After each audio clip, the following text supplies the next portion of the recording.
NSE, Nuestra Señora del Encuentro con Dios, presenta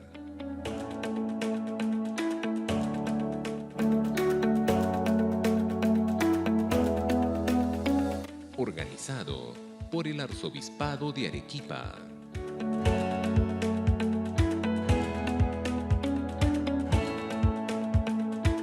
Muy bien, estupendo. Entonces comenzamos nuestro último curso de formación del año.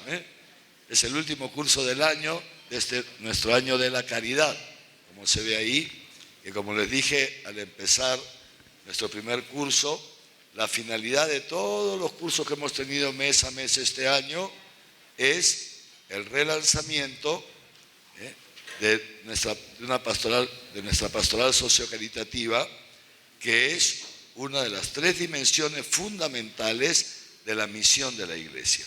La misión de la Iglesia continúa la misión de nuestro Señor Jesucristo. Para eso Jesús ha fundado su Iglesia, para continuar su misión a través de este cuerpo que es la Iglesia. Y al igual que Jesús, la Iglesia realiza la misión a través de tres vías que se desarrollan juntas, y si falta alguna, en una parroquia, en una diócesis, etcétera, significa que no estamos realizando del todo la misión. Es como una mesa de tres patas, quitamos una, la mesa no se sostiene. ¿Cuáles son esas tres dimensiones? Ya sabemos: la predicación del Evangelio, la palabra, transmitimos aquello en lo que creemos porque lo hemos experimentado, la palabra, primero. La segunda dimensión, la liturgia, aquello que creemos lo celebramos. Segunda dimensión, entran los sacramentos, etc. Tercera dimensión, la diaconía de la caridad, aquello que creemos y celebramos lo vivimos.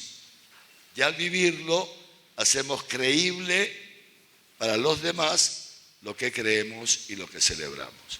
Por eso en ninguna parroquia debe faltar, toda parroquia, toda realidad eclesial debe tener estas tres vías, ¿no es cierto? Años anteriores nos hemos dedicado a la primera dimensión, la palabra. Hemos tenido varios cursos, encuentros, etc. Otros años, sacramentos, etcétera, etcétera. Muy bien. Y este año, el año de la caridad, para relanzar nuestra pastoral sociocaritativa, esta dimensión propia de la misión de la Iglesia. Estoy recapitulando. Y con esa finalidad empezamos el primer curso del año. ¿Cuál fue? Fue sobre la teología de la caridad en el magisterio de San Juan Pablo II y del Papa Francisco. Eso fue nuestro primer curso. El segundo curso fue sobre la teología de la caridad en el magisterio de Benedicto XVI, porque Benedicto XVI emitió muchos documentos y habló mucho sobre esta virtud teologal de la caridad. Por eso hicimos un curso solamente sobre él, ¿no? Y así, ya no me acuerdo cuántos cursos, ¿no? Luego tuvimos un curso también sobre la caridad encarnada. La beata Ana de los Ángeles, nuestra beata arequipeña. Dedicamos todo un curso con testimonios, etcétera, etcétera, ¿no? Y de ahí ya pasamos doctrina social de la Iglesia, ¿no? Tuvimos 3 cursos de doctrina social de la Iglesia. En el último curso vino el padre Gustavo Irrazábal de Argentina, ¿se acuerdan? ¿No es cierto? Y después de ahí ya no me acuerdo qué hicimos. Hicimos algo más. El mes pasado, ¿sobre qué fue? Que ya no me acuerdo. ¿Ah? ¿Alguien se acuerda? Yo ni me acuerdo. Padre Alberto, ¿te acuerdas? Sálvame, Padre Alberto, ya se fue Padre Alberto. ¿Alguien se acuerda? ¿Ah? ¿Qué? ¿Ah? Ah, sí. Hace una nueva imaginación de la pastoral, ¿no es cierto? Sí. Y entonces ya empezamos, sí, ya me acuerdo, los 2 últimos meses, el mes pasado y este mes, a aterrizar todo eso que habíamos visto en el magisterio, en la beata, en la diócesis de la Iglesia, todo eso empezamos a aterrizarlo en nuestro encuentro pasado cómo se aterriza todo esto en nuestras parroquias, en nuestra diócesis, etc. Y hoy día terminamos, estos días ya vamos a hablar concretamente de cada una de las, no podemos hablar de todas, pero de las principales, las que hoy por hoy, en las circunstancias históricas que nos toca vivir, son las principales áreas de la pastoral sociocaritativa. Primero, esta noche tenemos dos grandes amigos, el doctor Germán Sánchez, ¿no?, y el padre Isaldo Betín. Nos conocemos, ¿cuántos años, padre? ¿20 años? ¿Cuándo llegaste a Perú? 20 años que nos conocemos, somos muy amigos. Ya desde 23 años. Entonces ya hablaremos un poquitín de él. Eso tenemos hoy día, ya ustedes tienen el programa, ¿no es cierto? El doctor Germán nos va a hacer una introducción desde Mateo 25, que el Papa nos ha dicho, muchas veces lo repite constantemente, Mateo 25, que es el protocolo del juicio final, ¿no? El protocolo, dice el Papa, el protocolo de Mateo 25. Tuve hambre, me diste de comer, tuve sed y me diste de beber. El doctor Germán nos va a hablar de eso, que es el examen final. El día que nos muramos, nos vamos a presentar ante Dios y vamos a ser examinados, como un examen, como un examen. ¿Ustedes han dado examen alguna vez? ¿No es cierto? Cuando éramos escolares, estudiantes, ¿cuánto no dábamos por conocer las preguntas del examen, ¿no? Yo me acuerdo, cuando estaba en el colegio, estaba en tercero de media o cuarto, había un curso que se llamaba física. No entendía nada de física, nada de física. No entendía nada de física. Y entonces me jalaban todos los exámenes y todos los meses jalaba en física. En diciembre, el profesor me llama y me dice, Javier, mira, está clarísimo que no vas a ser un físico nuclear, está clarísimo. O sea, que no vas a ver nada que ver con la física. Entonces, pero tienes muy buenas notas en las demás asignaturas y no te quiero jalar para que no vengas a hacer el vacacional, se llamaba antes, los mayores, ¿te acuerdas? Así que te doy las preguntas del examen. Ya está. Y ya está. Y si me apruebas, te doy las preguntas, me apruebas y ya te apruebo el cursor. Se lo agradecí de corazón. Igual me jaló con preguntas. Hasta que me dijo, bueno, ya déjate, ya me puso una nota promedio, ¿no? Para que no me baje el promedio. Pero bueno, le agradecí mucho por tener. Dios no quiera que me pase lo mismo en el examen final, porque ya Dios nos ha dado las preguntas. El protocolo de Mateo 25. De esto nos va a hablar hoy día el doctor Germán. Primero. Y después, el padre Betín nos hará una presentación, una lectura pastoral de la movilidad humana en el Perú. Tema de migraciones, que es, ya les explicaré después, es, digamos así, su especialidad pastoral. Mañana viene el padre Mateo Bautista García, que es un sacerdote camilo, y viene para darnos dos temas que están muy vinculados. Él es el secretario del Departamento de Pastoral de la Salud de la Conferencia Episcopal Peruana, ¿no? El padre Beto ha llegado esta tarde, de Tacna. Va a estar con nosotros y de aquí se va otra vez al Terrapuerto y se regresa a Tacna. Fíjense cuánto valor tienen, qué cariñosos. ¿Al terminal qué? ¿Cómo se llama? Sí, es el terminal, eso dije Terrapuerto, ¿no? Terminal, sí, en bus. Se ha venido desde Tacna, ha llegado en la tarde y se regresa lo mismo. ¿Cómo no agradecerle, no? El padre Mateo, mañana, lo mismo. El padre Mateo llega mañana en la mañana, al mediodía, almuerza, descansa un poquito, da su curso, su clase y su conferencia el día siguiente se regresa a Lima. Y pasado mañana tenemos aquí Escuelas de Perdón y Reconciliación, el padre Jason Mujica, un jesuita súper interesante este tema, sobre escuelas de perdón y reconciliación. Todos los temas son interesantes, pero este es muy novedoso para nosotros, ¿no? Y entonces él nos lo va a exponer. El padre Jason sí vive aquí. Pero viene el diácono Roberto Tarazona, que es un diácono permanente, médico, ¿no? que ha trabajado muchos años en Cáritas del Perú y viene a darnos el ser y quehacer de las Cáritas parroquiales. Y lo mismo, él llega el jueves a mediodía, almuerza, ¿verdad? Y el viernes se regresa, ¿no? Entonces, este es el programa que vamos a seguir y comenzamos ahora con el doctor Germán. El doctor Germán es de casa, digamos así, ¿no? El doctor Germán, ¿hace cuántos años estás en Arequipa? Hace 15 años. Hace 15 años comenzamos juntos cursos anuales, semestrales, de formación permanente para religiosas. Ahí nos conocimos. Él es miembro del movimiento de una asociación, ¿no?, pontificia internacional que se llama Regnum Christi, el laico consagrado al Regnum Christi, y se dedica a dar cursos por todo el mundo, cursos espirituales, por todo el mundo. No sé si ya llegaste a Oceanía, hasta Oceanía, los 5 continentes. Sí. A Papúa Nueva Guinea, no sabía que quedaba en Oceanía, pero bueno, ya aprendí. Por todas partes, impresionante. No hay manera de que pare, hasta que finalmente le dije aquí, un semestre en Arequipa. Y entonces desde el año pasado, el segundo semestre del año, ya lo pasa en Arequipa. Si no, no había manera de encontrarlo por ninguna parte, porque estaba en la India, o en Noruega, o en el África, era una cosa terrible. Entonces, y aquí ahora, medio año, entre agosto y diciembre, lo pasa con nosotros. Él es doctor en teología y es licenciado en ciencias religiosas, aparte también licenciado en comunicación. Y aquí en Arequipa, entonces, aparte de seguir llevando los cursos de formación permanente para religiosas, ¿no?, que los hacemos ahora ya una vez al año, ¿no?, es una semana, aparte es el director de la escuela para candidatas al orden de las vírgenes y a la consagración de viudas, que lo estamos creando aquí en Arequipa desde el año pasado. Entonces él es el director y también da clase. También profesor de nuestro seminario San Jerónimo y bueno, un montón de cosas más, ¿no? Y ha escrito también no sé cuántos libros, 25 libros, casi nada. Muy bien, pues estupendo.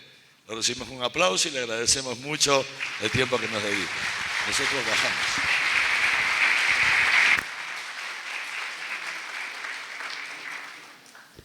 Buenas noches con todos y con todas. Muy contento de estar aquí y presentar el fundamento bíblico de lo que ha sido para muchos fundadores y fundadoras esa inspiración hacia la caridad. Monseñor Javier nos hablaba en su introducción de esta dimensión de la diaconía que de alguna manera ha existido en la Iglesia. El objetivo, como bien nos mencionaba Monseñor, es instaurar esta dimensión en cada parroquia. ¿De dónde viene esta dimensión sociopastoral? Acompáñenme en este viaje a través de la historia de la Iglesia para conocer de dónde viene, dónde tiene su punto culminante, Mateo 25:40, y qué significa este punto culminante. Lo decía Madre Teresa de Calcuta, el Evangelio en los dedos de la mano. A mí me lo hiciste. Iniciamos nuestro viaje precisamente con la lectura de los Hechos de los Apóstoles. Aquí comienza esta dimensión caritativa de la Iglesia. Y leemos: ninguno padecía necesidad. A veces leemos rápido y no nos damos cuenta de lo que esto significaba. Una iglesia en persecución, una iglesia que estaba naciendo, grupos diseminados, y sin embargo nadie tenía necesidad. Quizá porque vivían esa dimensión de la coinonía ya de una manera profunda.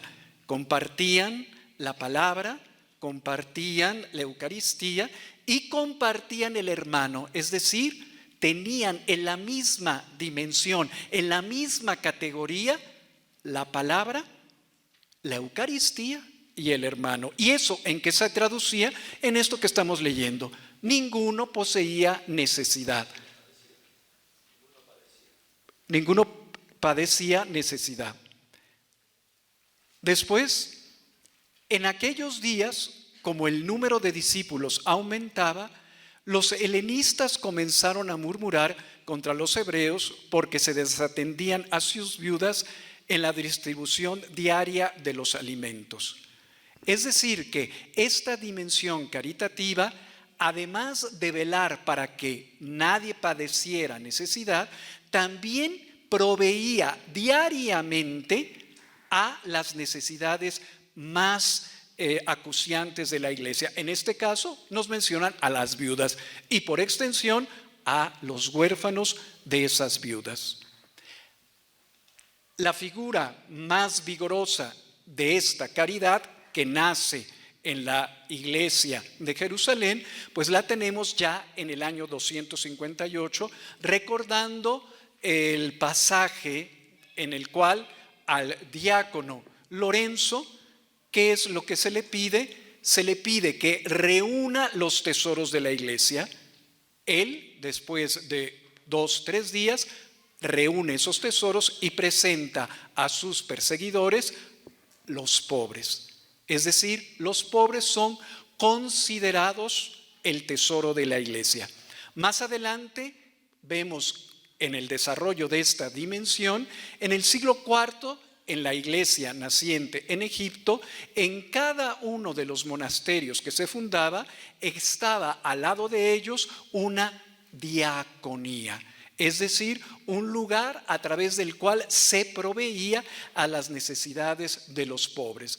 A partir de este evento se desarrolla en Egipto desde el siglo IV hasta el siglo VI una corporación reconocida por no podemos decir el Estado egipcio, pero por las autoridades egipcias con capacidad jurídica. Es decir, las autoridades civiles confiaban a cada diaconía de cada monasterio de Egipto una cierta cantidad de grano para que lo distribuyeran a los pobres.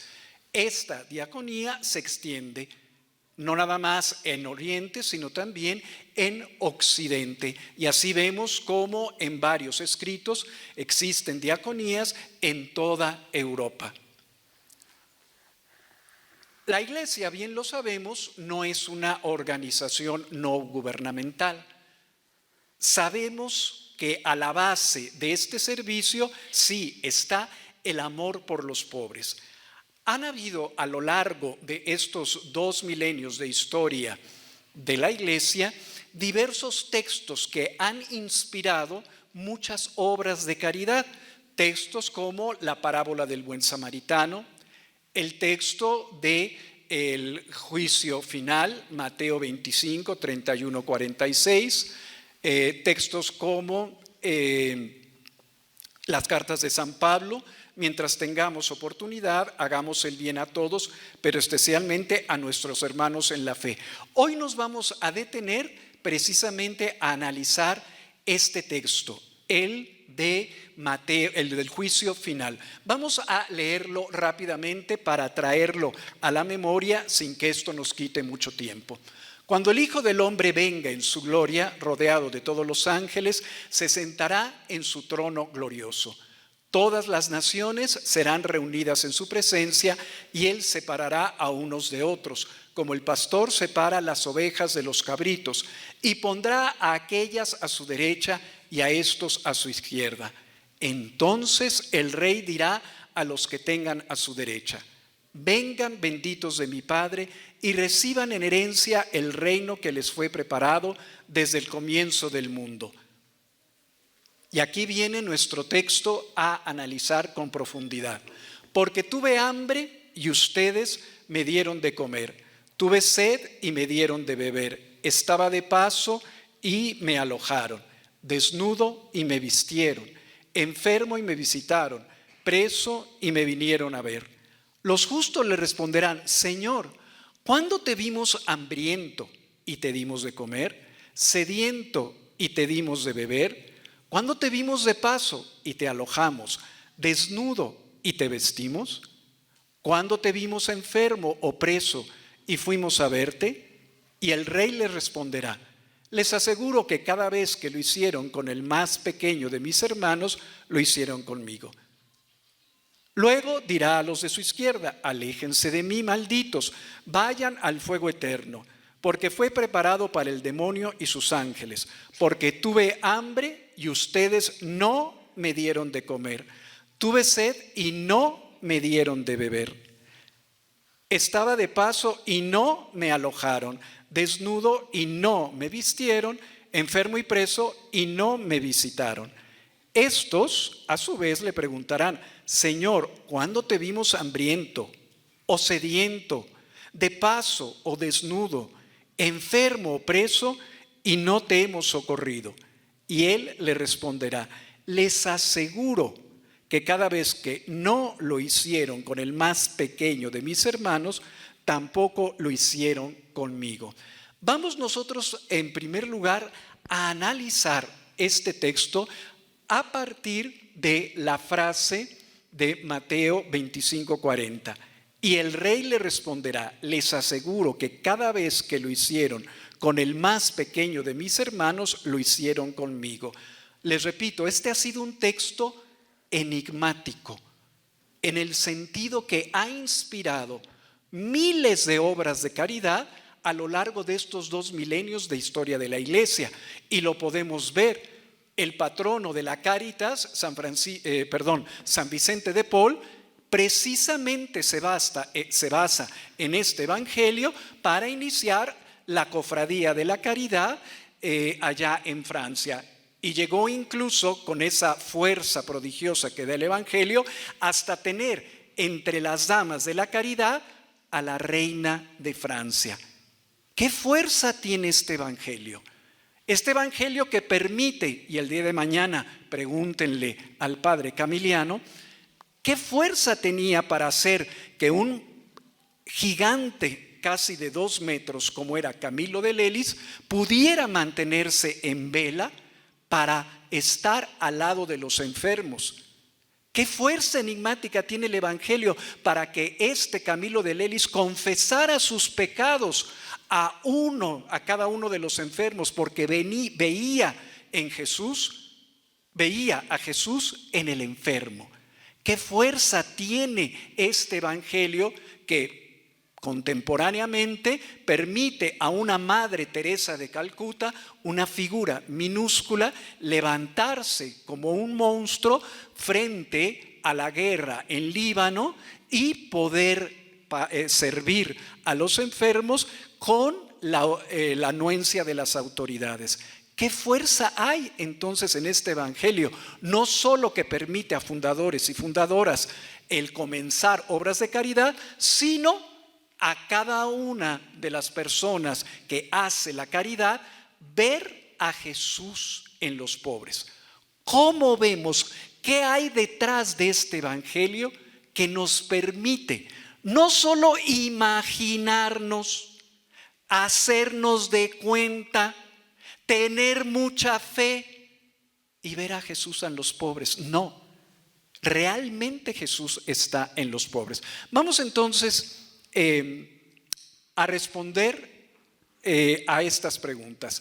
¿Es posible ver a Jesús en las 6 necesidades mencionadas en el Evangelio de Mateo 25, 35 a 36? ¿Por qué Jesús ha elegido hermanarse con los pobres?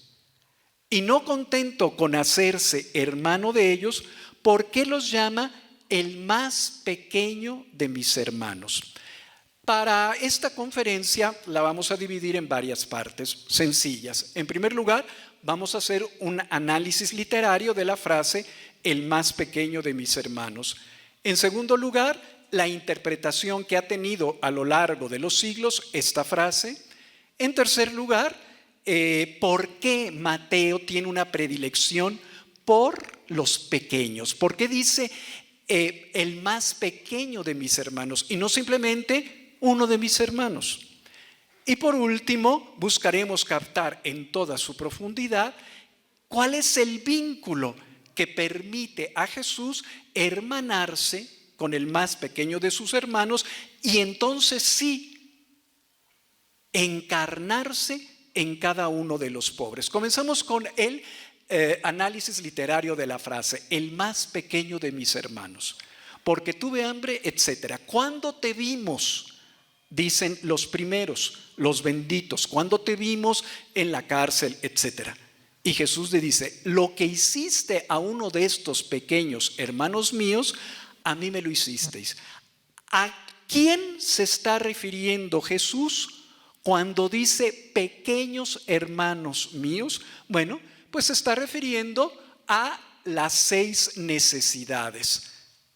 Se está refiriendo concretamente a los que tienen hambre, a los que tienen sed, a los enfermos, a los que tienen necesidad de cobijo, de vestido, a los que tienen necesidad de una casa, son forasteros, y a los que están presos.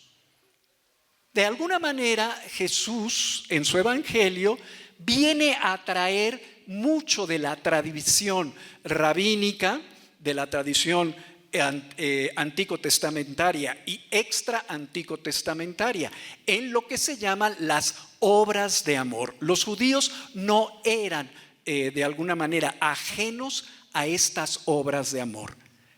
Hay otra que recordarán ustedes concretamente en el libro de Tobías, enterrar a los muertos. Tobías tiene todos esos, le pasa todo lo que le pasa por ir a enterrar a los muertos. Bien, pero ¿por qué Jesús no menciona esto? Bueno, porque Jesús no podía decir estuve muerto y me enterraste, ¿verdad? Como que suena un poquito raro. Pero Jesús trae a colación lo que ya para los judíos era algo conocido. ¿Dónde está la novedad de Jesús? La novedad que trae Jesús es la igualación que Él hace de estos pequeños hermanos con su persona. Vamos a entonces ahora a analizar ya qué significa pequeños hermanos dentro del Evangelio de Mateo. Comenzamos con el sujeto, hermanos. Bien, el Evangelio de Mateo en griego utiliza adelphos para decir lo que es un hermano, y Mateo lo utiliza bastantes veces a lo largo de su evangelio, pero la utiliza en 2 sentidos. El primer sentido es un miembro de la comunidad. Un hermano es un miembro de la comunidad. Leemos en Mateo 12, 48, 50. ¿Quién es mi madre y quiénes son mis hermanos? También en Mateo 18, 15. Si tu hermano peca, ve y corrígelo en privado. Mateo 18, 35. Va a ser muy importante Mateo 18. Luego lo vamos a explicar por qué.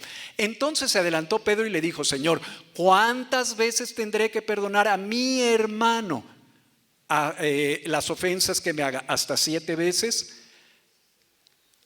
La segunda declinación, el segundo significado que le da Mateo a la palabra hermano es cualquier ser humano como objeto del deber ético. Es decir, cualquier persona a la cual yo le puedo hacer el bien.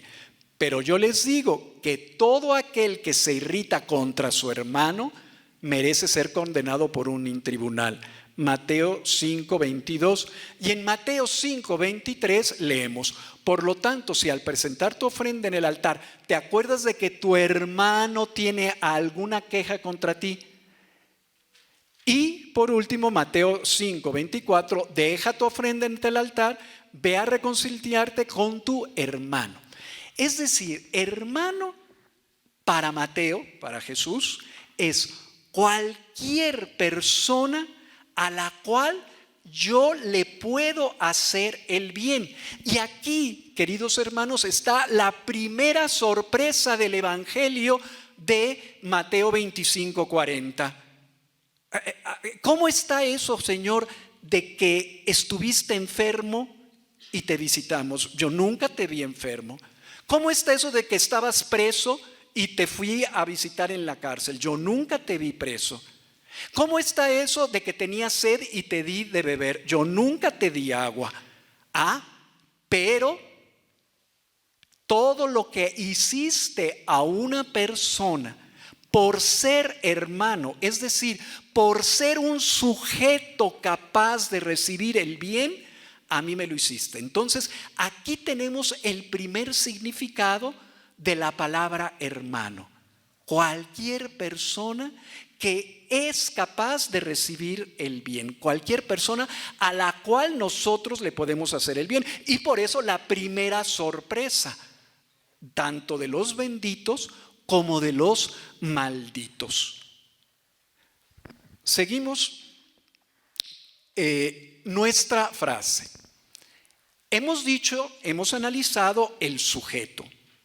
Pequeños hermanos, ya analizamos la palabra hermanos, pero se nos ha olvidado, o lo he dejado para un segundo momento, el adjetivo calificativo, pequeños. Ustedes saben que es muy importante en el lenguaje el adjetivo. No es lo mismo decir tengo una casa, bueno, aquí yo en Perú diría tengo un jato, ¿no? Para que me entiendan, ¿verdad? Sí. Tengo una casa pequeña, o tengo una casa grande, o tengo una casa enorme. Casa, lo entendemos, pero ya cambió en mi imaginación cuando yo dije pequeña, me imaginé allá algo en la chacra. Cuando yo dije grande, bueno, pues me imaginé algo en una zona urbana.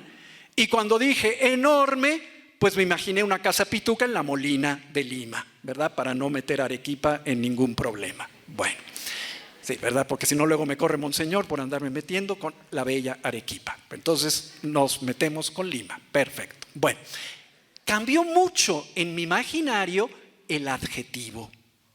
Importan mucho los adjetivos y más aquí con Mateo. ¿Por qué Mateo utiliza el adjetivo pequeño? ¿Por qué Jesús no dice lo que hiciste a un hermano, a mí me lo hiciste? Y ya con esto estaríamos más que contentos para hacer el bien a Jesús. Pero no basta con eso. Es necesario que entendamos por qué Jesús a ese hermano al cual le puedo hacer el bien le llama pequeño. Vamos a meternos un poquito en el capítulo 18 de Mateo para entender bien el concepto, el significado, la importancia, la profundidad de la palabra pequeño. ¿En dónde y por qué Mateo utiliza la palabra pequeño? En griego, paidión. En el capítulo 18. ¿Y qué es el capítulo 18? ¿Qué está haciendo Mateo en el capítulo 18? Está dando a conocer las cualidades de su nuevo grupo, Eclesia. Pocos evangelistas, más bien dicho, uno solo, que es Mateo, utiliza 3 veces la palabra Eclesia. Por algo será. Porque quiere dar a conocer una agrupación universal. Recuerden que también Mateo es el que escribe de alguna manera, no nada más para los judíos, sino para dar a conocer el mensaje salvífico en forma universal. Ahora bien, ¿qué cualidades hay que tener para estar en ese grupo, en la eclesia? Mateo dedica este capítulo de todo su evangelio, bien. Un grupo reunido y convocado, bien. Aquí comienzan las cualidades. En aquel momento los discípulos se acercaron a Jesús para preguntarle, ¿quién es el más grande en el reino de los cielos?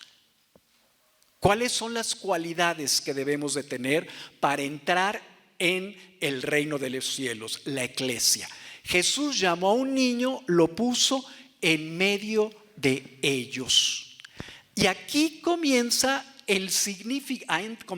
a entender el significado de pequeño. Un niño, un chibolo, un chamaquito, un muchachito, no era nadie para los judíos, nadie, igual que las mujeres, perdón por las presentes. Bien, no era nadie. Lo dice San Pablo. El niño en la casa, aunque sea hijo del heredero, es igual que un esclavo. Ya al llegar a la mayoría de edad, 13 años, bar mitzvah, etcétera, ya entonces ya tiene los derechos de heredero. Pero mientras tanto, no vale nada. Ya estamos entonces empezando a entender la palabra pequeño.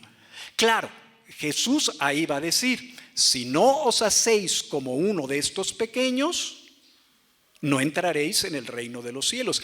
Y luego dice, quien no acoge a uno de estos pequeños. Y por eso el signo que él utiliza de poner en medio, o sea, dramáticamente lo hace Jesús.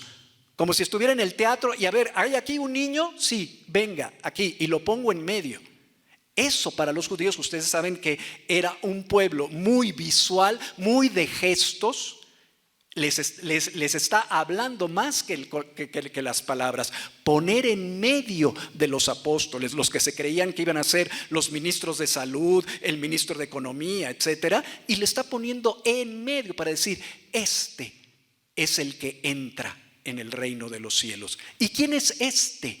El niño, el que no tiene derecho de nada, el que tiene necesidad de todo. Ya empiezo a unir. El que tiene necesidad de todo. El que tiene sed tiene necesidad de agua. El que tiene hambre tiene necesidad de pan. El que está desnudo tiene necesidad de vestido. El que está en la cárcel tiene necesidad de conforto. El que está enfermo tiene necesidad de medicina.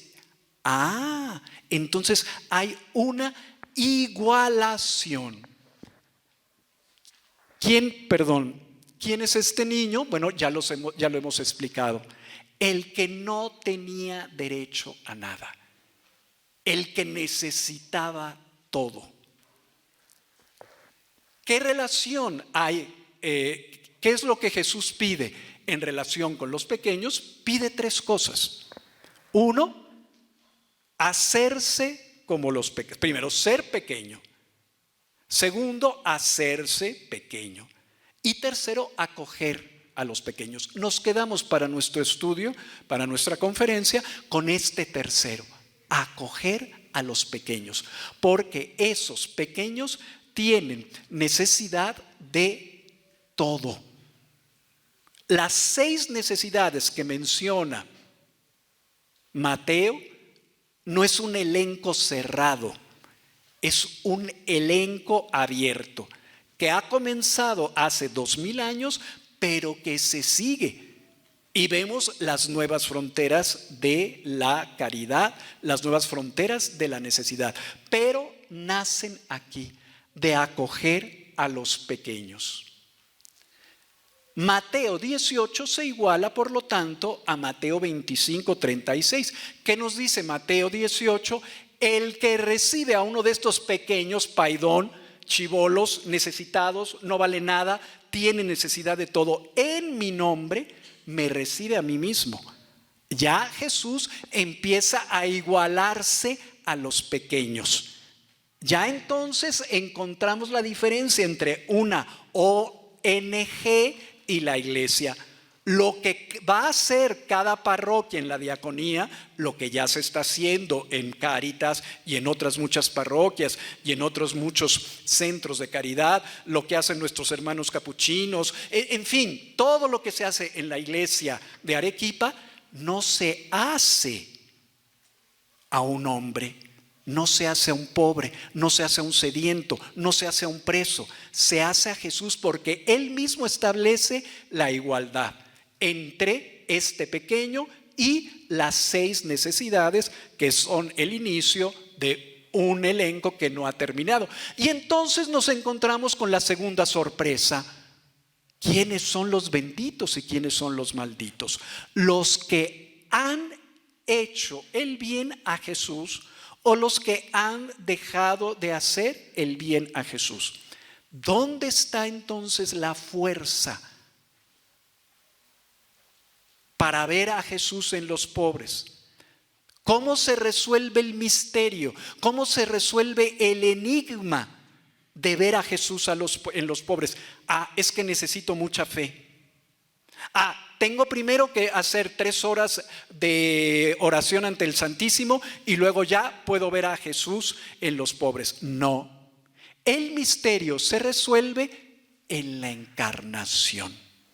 Porque Jesús, la segunda persona de la Trinidad, el Verbo, al tomar carne en Jesús, toma misteriosamente carne en todo ser humano. Desde que Adán y Eva hasta donde termine, cuando Dios quiera, la humanidad. Él toma carne de cada uno de nosotros. Ahí está la fuerza del misterio de que Jesús está en los pobres, porque por la encarnación se encarna en todos los pobres, por el misterio de la encarnación, pero de una manera privilegiada en los menesterosos, en los necesitados, porque Él fue menesteroso por elección. Él eligió ser pobre por elección. Esta identificación, y ya con esto voy a terminar, no es una alegoría ni una metáfora, es una realidad. Jesús no dice: lo que hiciste a uno de estos pequeños, hago de cuenta, me imagino, yo supongo que me lo hiciste a mí. No, es igual. La identificación se realiza, como lo hemos ya estudiado, a través del vínculo de la hermandad.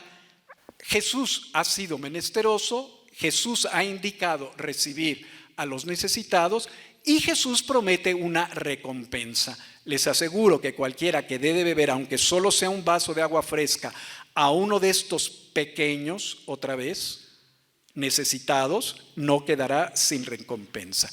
¿Cuáles son las consecuencias de esta encarnación, de esta identificación? 3 son las consecuencias. 1, es posible transferir a Jesús las obras que se hacen a los más necesitados. Se hacen en la persona de los necesitados, pero es Jesús quien las recibe. Y esto, número 2, por la transfusión. ¿Qué significa la transfusión? Es un principio que lo ha estudiado el anterior prefecto de la Congregación de la Fe, Luis Ladaria, cuando estudia el comentario que hace Hilarión de Poitiers precisamente a este Evangelio de Mateo. Y ahí él descubre que es posible por el principio de transfusión el que Jesús esté en los pobres, como la transfusión de sangre, así algo. Recuerden ustedes, estamos en la analogía de la fe. La identificación de Jesús con los menesterosos tendrá como una consecuencia que la relación entre Jesús y los creyentes pasa necesariamente a través de los necesitados. Lo que nos decía Monseñor, lo que nosotros creemos y celebramos, lo vivimos. ¿Y lo vivimos con quién? Lo vivimos con los pobres. Y entonces lo que quizá para los primeros hermanos, como comenzamos nuestra conferencia, era una intuición fuerte de la coinonía, palabra, Eucaristía y hermano están en el mismo nivel, a lo largo de 2 milenios esto se ha hecho realidad gracias a que hemos visto a Jesús en los pobres. Por lo tanto, y aquí termino, queridos hermanos, hoy día ya no debe de haber sorpresas. ¿Cuándo te vimos hambriento? ¿Cuándo? Ya no hay sorpresas. Quizá lo que hay es falta de fe. Muchísimas gracias.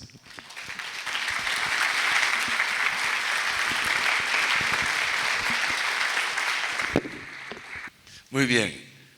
Agradecemos mucho al doctor Germán. ¿Les ha gustado la exposición?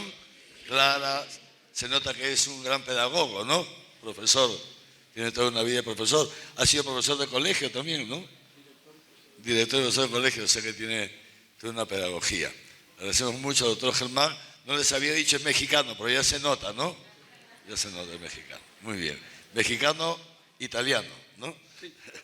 Cuando uno conoce a Jesús, lo reconocen los pobres. Interesante esto, ¿no? Si tú vas por la calle y te encuentras con un amigo que conoces, estás yendo tú por la calle, de repente lo ves ahí al frente, un amigo que conoces, como lo conoces, lo ves ahí y lo reconoces. Oye, está fulanito, ¿no? Mira, oye, fulanito, mira que estoy, ¿no? Porque lo conoces, lo reconoces. Y esto de San Juan Pablo II es así. Cuando uno conoce a Jesús, entonces lo reconocen los pobres, lo reconoce. 2, el Papa Francisco lo ha dicho con unas otras palabras, lo mismo que nos ha dicho Germán y que forma parte de la fe de la Iglesia.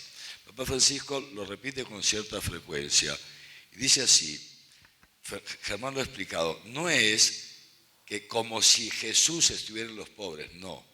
Cuando vemos a un menesteroso, no es como que Jesús estudia, no. El Papa Francisco usa una palabra muy fuerte. Hay una presencia real de Jesucristo en los pobres. Y fíjense ustedes, el término presencia real, solamente se usa para dos presencias de Jesús. La presencia real de Jesús en la Eucaristía. La hostia consagrada ya no es pan, ¿no es cierto? Parece pan, no, pero realmente es el cuerpo de Cristo. Hay una presencia real de Cristo en la hostia consagrada, en consecuencia en el sagrario. Lo mismo, dice Francisco, hay una presencia real de Cristo en los pobres. Yo veo un trozo de pan, la hostia.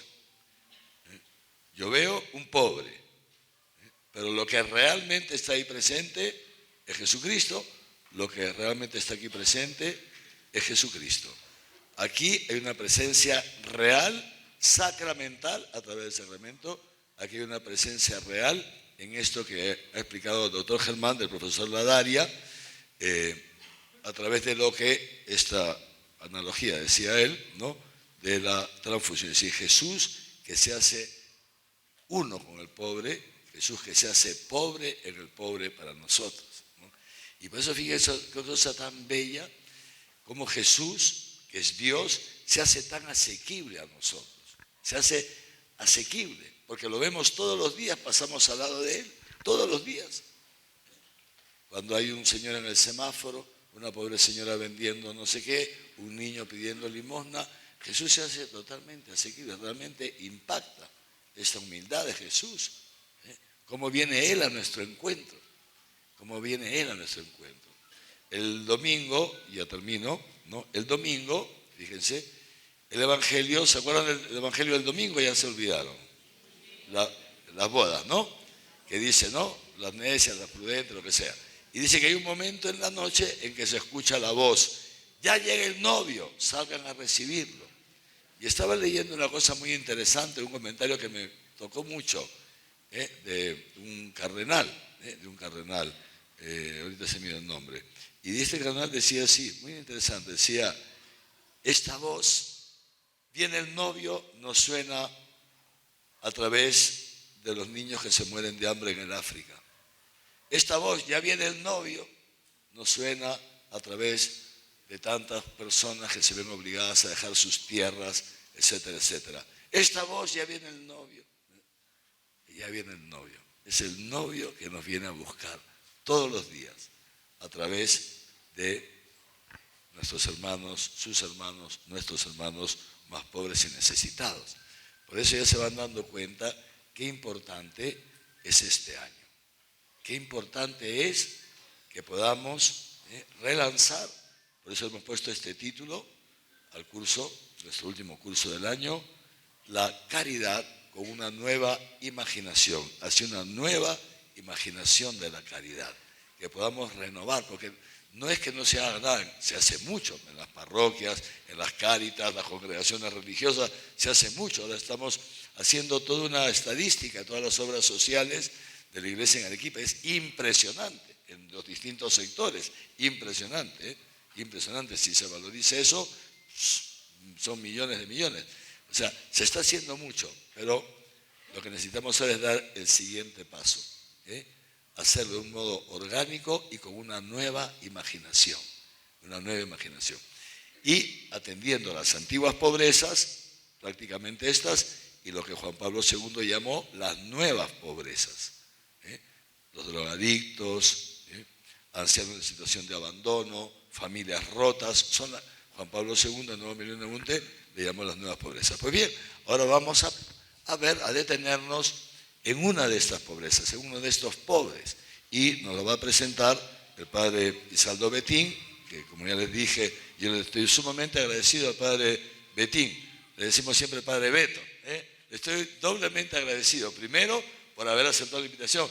Y segundo, por permitirme verlo después de tantos años, porque realmente hemos sido muy amigos, muy amigos desde que llegó al Perú y hemos hecho cosas juntos. Muchísimas gracias, padre Beto, por estar aquí con nosotros. El padre Beto, como ya él es brasilero, ahora ya se van a dar cuenta, él es brasilero, es miembro de la congregación de los escalabrinianos, su fundador, el padre Scalabrini, y inicia él ya esta predilección, esta atención de predilección por los migrantes.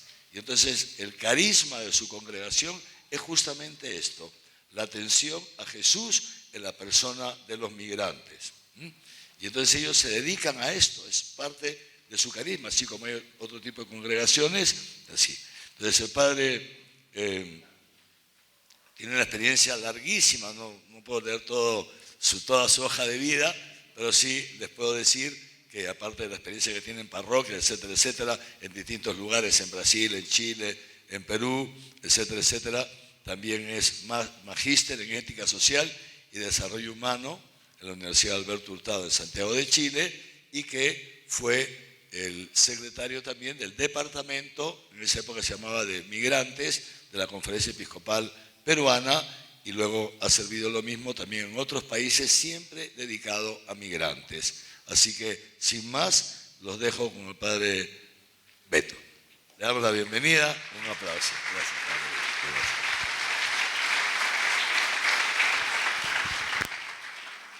Muy buenas noches.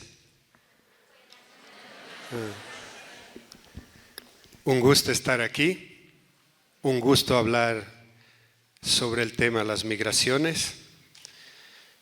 Primero, agradecer a Monseñor Javier del Río, que en el año 2000 nos recibieron en el Callao, al Padre Marcos y a mi persona, junto con Monseñor Miguel Irizar. Dice que un perrito cuando es bien acogido vuelve siempre, ¿no? Así que estuve fuera del Perú y ahora regreso a trabajar en el Perú, entre Lima y Tacna, con el tema de la migración y principalmente desde las casas de acogida para migrantes. Un saludo muy especial a Monseñor Raúl. La comunidad peruana lo quiere mucho en Chile, por las veces que fue a celebrar el Señor de los Milagros. Muchos saludos de Ricardo, Jessica, Rosana, Fernando Bedoya, así le mandan muchos saludos siempre y recuerden el cariño.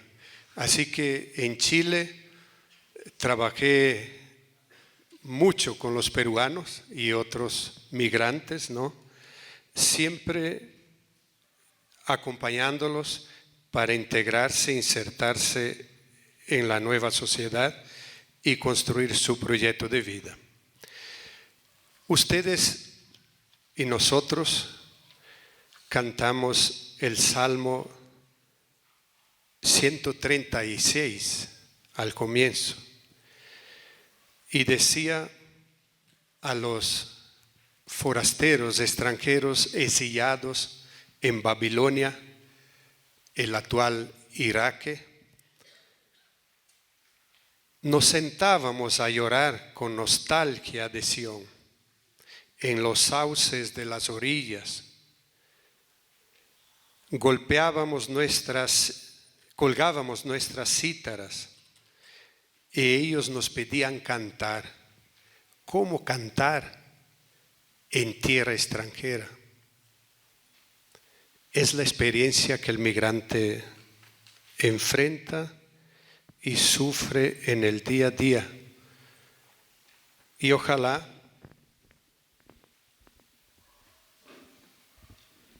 nos coloquemos algún día en la piel de los migrantes.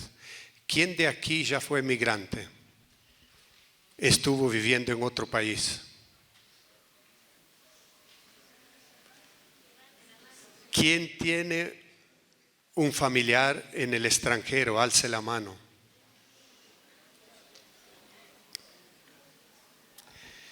¿Y quién es de otro país aquí? Alce la mano también.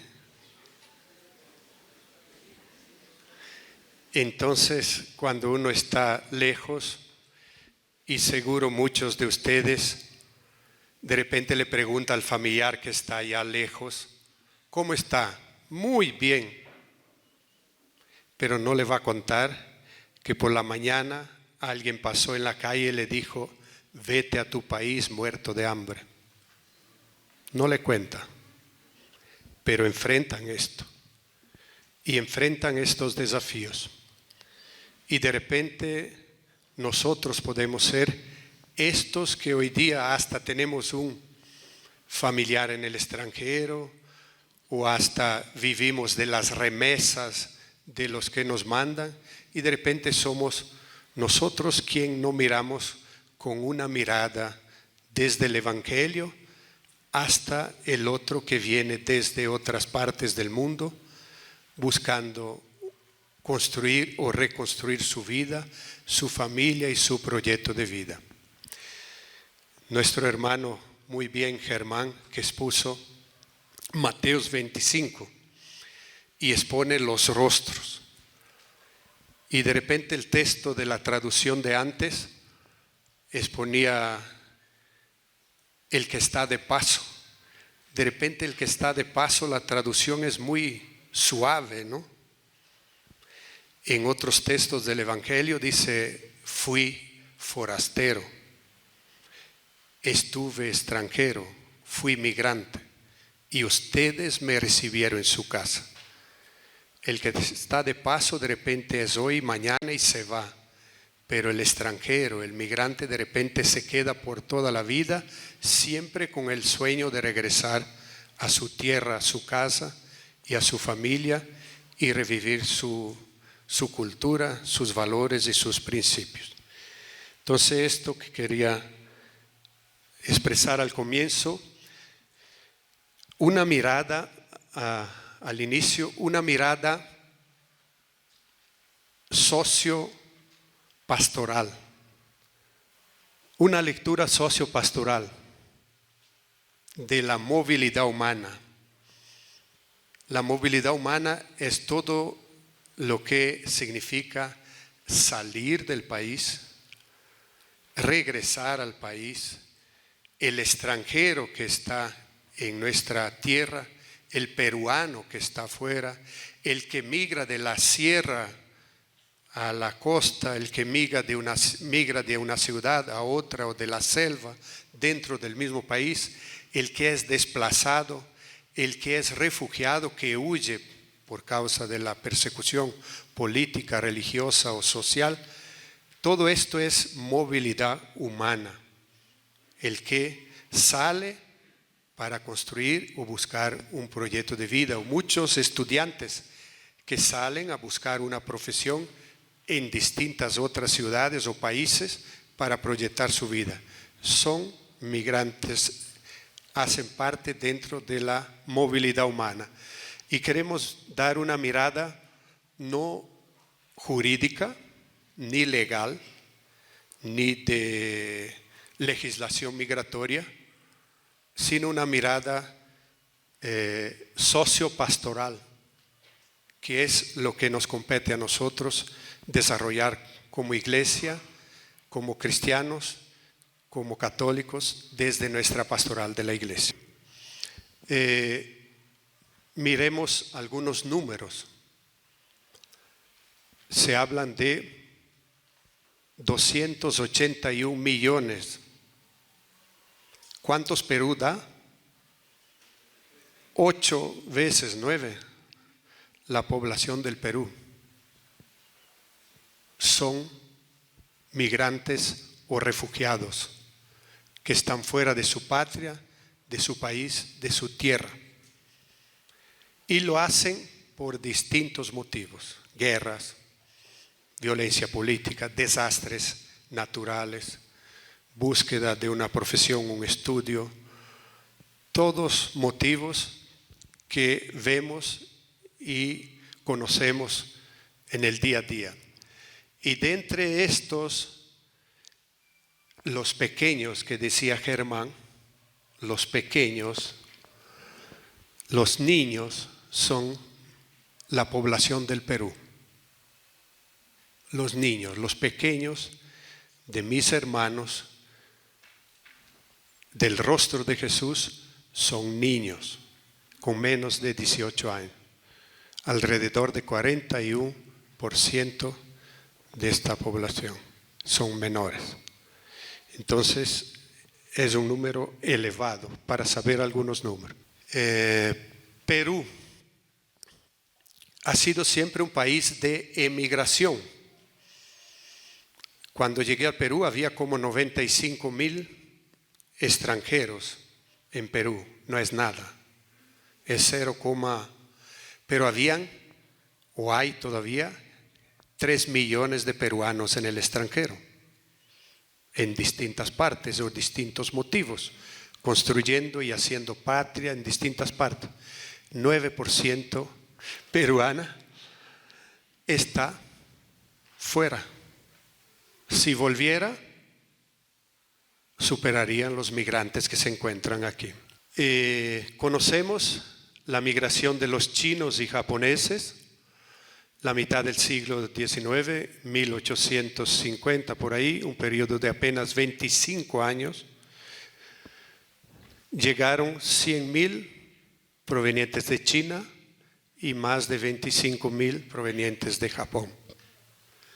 Y se nota la diferencia en la sociedad peruana, o se nota la presencia en la sociedad peruana con los sabores, con la cultura, con los apellidos, con el desarrollo.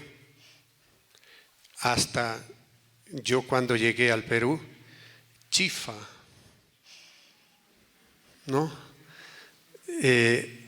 Los sabores se expresan en la migración que llegó a estos países. Incluso dicen que la culinaria peruana es la mejor del mundo y doy testigo de esto, debido que mezclaron los 3 continentes por lo mínimo, el americano, el europeo y el asiático. Y ahí se dan la mezcla de los sabores y tenemos la sabrosa culinaria del Perú gracias también a las migraciones. Pero comenzó en Perú en el año 2016 la llegada de los venezolanos. Y ahí con todos los desafíos de una apertura, de una acogida, de una atención, de una inclusión y de una integración social, sea de parte de ellos y sea de parte de la sociedad peruana que los recibe, sea de parte nuestra, sea de parte también de las instituciones, del Estado y de las organizaciones de la sociedad civil. Y por ahí va, estos hasta 2021, había estos. Actualmente se estima que 1.600.000 venezolanos están en el territorio peruano. De estos, un 60% más, 1 millón y tanto, en la Lima y alrededores de la capital, sin considerar los que están en tránsito o estos días. El día 10 ahora terminó la regularización migratoria y las noticias que hablan de deportaciones masivas, expulsiones y todo tipo de comentarios que la ley legal, jurídica, se manifiesta. Y la gestión del flujo migratorio en Venezuela tuvo un primer momento con el gobierno. Mantuvo una política de puertas abiertas, puso en vigor el permiso temporal de permanencia. Después, con Martín Vizcarra, se puso la visa humanitaria, ahí poniendo más restricciones y más control. Y el mismo año, el decreto que contemplan medidas especiales de regularización de la situación migratoria con el PTP o CPP, que en el fondo llega a ser lo mismo, carnet de permiso temporal de permanencia de los venezolanos que están en el Perú. Esto desde el punto de vista legal del Ministerio de Interior, Ministerio de Relaciones Exteriores, desde el gobierno, y cómo es la situación de los migrantes que llegan, cómo viven los migrantes y refugiados en Perú. 82% de sus hogares viven hacinamiento. Podríamos decir también los peruanos vivimos hacinados, pero los peruanos llega a un 33%. Para ellos se elevan enormemente el hacinamiento.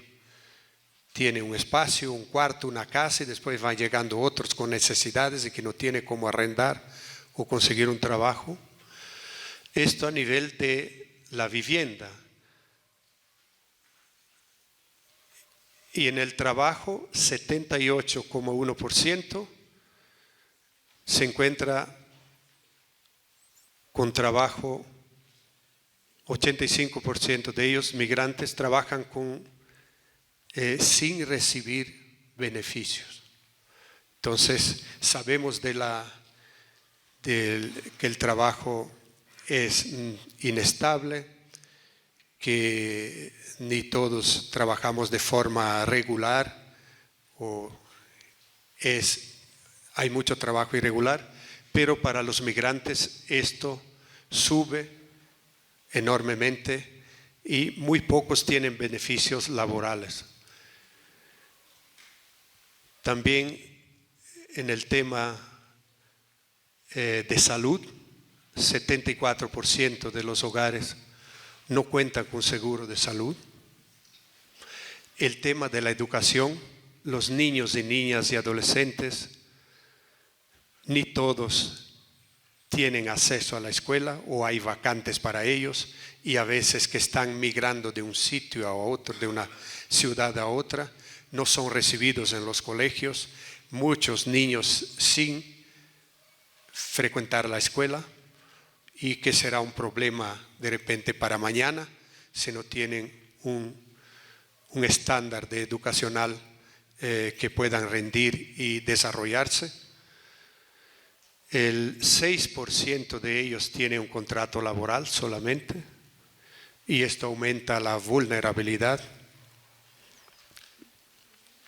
Y después, a cada momento, escuchamos el cierre de las fronteras.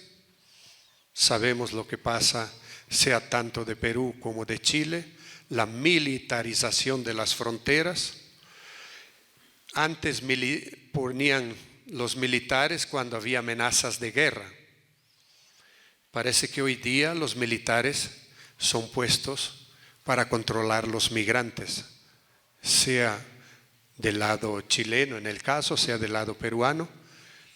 El control migratorio como un control si fueran de repente susceptibles a terroristas o criminales de guerra. De repente puede ser una mirada exagerada, pero se ponen los militares a controlar las fronteras. ¿Y ahí qué pasa? Ingreso por vías clandestinas, por pasos no autorizados, porque volver a Venezuela no voy a volver. Caminé no sé cuántos kilómetros. Estando en Tacna, en una casa de acogida, un joven me enseñó los pies con heridas. Dijo, mira, caminé de Cúcuta a Bogotá. Después caminé de Tumbes a Piura. Después conseguí a alguien que me llevara. Y después caminé de Moquegua a Tacna. Mira los pies sangrando. Y así, ¿cómo puede de repente una persona regresar a su patria, a su tierra? Cruza por pasos inhabilitados, genera la clandestinidad, aumenta el tráfico y la trata de personas, la vulnerabilidad de sus derechos, no se tiene identificados quién entra y quién sale, si puede ser hasta que tenga un delito. Es normal y legal que se pueda tener un control. No es que hay que uno decir andar como quiera en tierra de otros, ¿no? Sino tiene que integrarse a la sociedad. Entonces, todo esto son necesarios, estos controles. Ahí están algunas imágenes. La plaza de Tacna, las fronteras, los niños, los militares equipados, y por ahí va. Y lo que les sobra son los hacinamientos, las periferias, la pobreza y de repente la no integración social o laboral. Y en la comunidad peruana hay sentimientos y sabemos. Algunos dicen, ¿pero por qué? A veces hay sentimientos contrarios, hay sentimientos de caridad, hay sentimientos de caridad evangélica, de acoger, recibir, respetar. Y sabemos de esto, ni el que llega es distinto, tiene culturas distintas, habla de forma distinta, tiene sabores distintos, y para integrarse lleva un tiempo. Y la comunidad también siempre tiende a mirar al otro como un sospechoso o a veces hasta una amenaza. Y es así, naturalmente, que nosotros miramos. Pero es siempre un desafío y para la comunidad de acogida, para el Perú, la regularización y la documentación es el camino, porque una persona regular puede tener un trabajo. Hay mucha gente en medio de los migrantes con profesiones y con alta escolaridad que pueden ayudar a desarrollar el país. Entonces, la regularización y documentación es el camino. Se percibe la discriminación y en diversas formas o a veces hasta los medios de comunicación, tratando siempre los migrantes como sospechas y muchas veces crea un dicho social o una mirada social de cohesión y de rechazo. De repente sucede un homicidio, si es extranjero, resalta. Si es nacional, ni siempre resalta. Y así es en todas las migraciones, en todos los países. Los peruanos que estuvieron en otros países saben de esto. Y entonces siempre una mirada sesgada. Falta inclusión de los migrantes en los planes de desarrollo local. Escaso aprovechamiento de las capacidades de los migrantes. Exclusión de las comunidades e incluso a rechazo. Dificultad de conciliación con otros procesos de integración, o sea, la pacificación y los retornados que a veces no pueden regresar a su patria.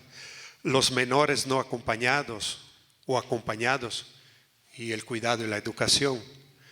Las enfermedades terminales y muchos enfermos mentales a veces. Me rechazan en Venezuela, tengo que salir, no tengo cómo vivir. Cruzo a Colombia, no me dejan. Voy a Ecuador, tampoco. Llego a Perú, tampoco. Intento cruzar a Chile, frontera cerrada. ¿Dónde voy? ¿Qué hago? Y muchos con hijos pequeños. La desesperación y la depresión y la salud mental se afecta mucho en muchos migrantes.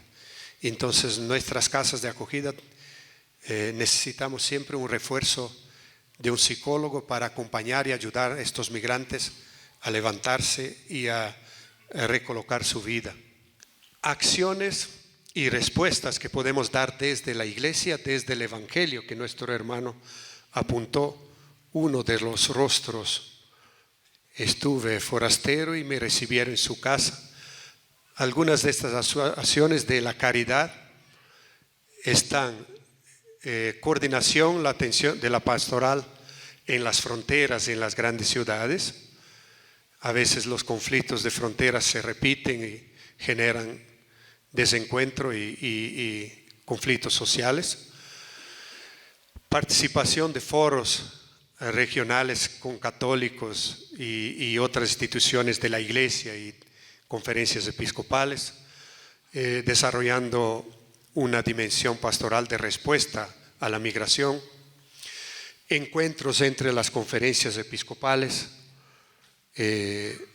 Hablé de Monseñor Raúl cuando estuvo en Chile, la importancia que los migrantes dan cuando alguien de la iglesia, un obispo, va a celebrar sus festividades.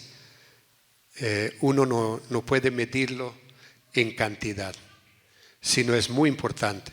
Y para los demás migrantes también, cuando hay una iglesia que se preocupa desde su origen, es fundamental, aparte de las parroquias o comunidades que abren las puertas para la integración y la celebración de los migrantes en sus comunidades.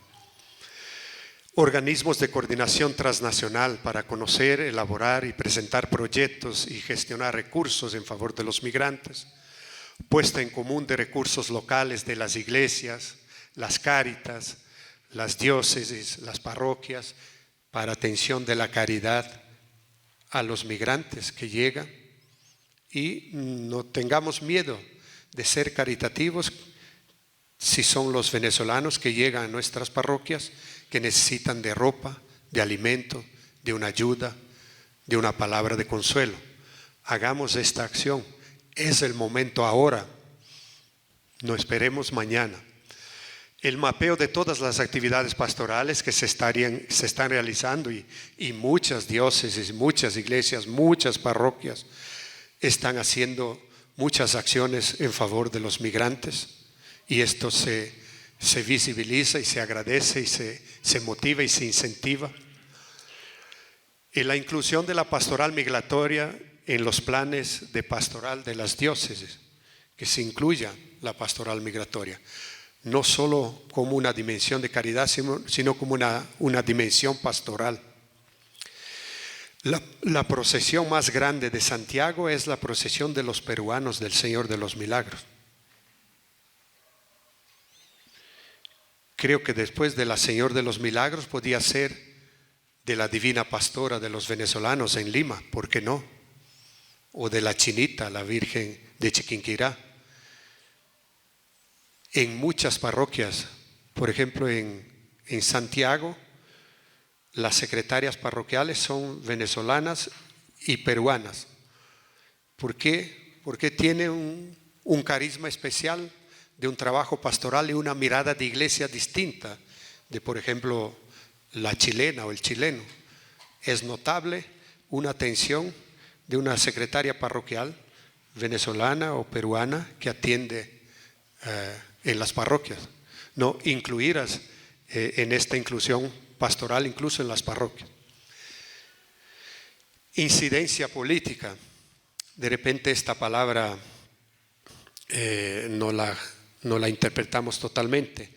Cuando Jesús dijo, si un hermano llega a medianoche y te pide, dame un pan, porque llegó un familiar, y tú le dices, estoy durmiendo con mis hijos.